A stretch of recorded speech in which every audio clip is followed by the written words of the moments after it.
Magandang buhay mga idol. Today is January 7.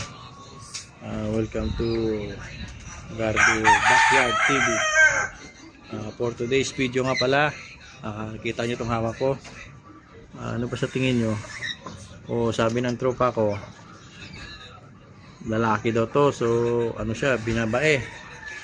Bali 7 pa silang magkapatid, lahat ganito po.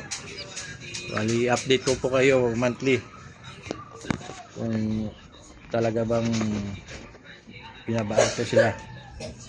Ito po sila lahat, itong magkapatid. Tingnan nyo mga idol.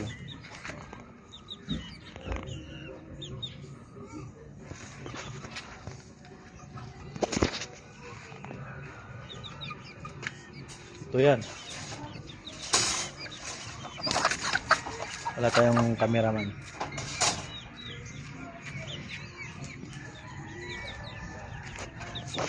Yan po. I-update ko kayo lagi monthly. So ito nga pala yung broodcock ko. Anak to siya ng Gilmore Hats. Bali yung broodcock ko na ginamit dito dati yung round head. Ito binak to mama ko, kaya ito na pinalabasan lahat. Update ko po kayo lahat next month. Alright, thank you for watching.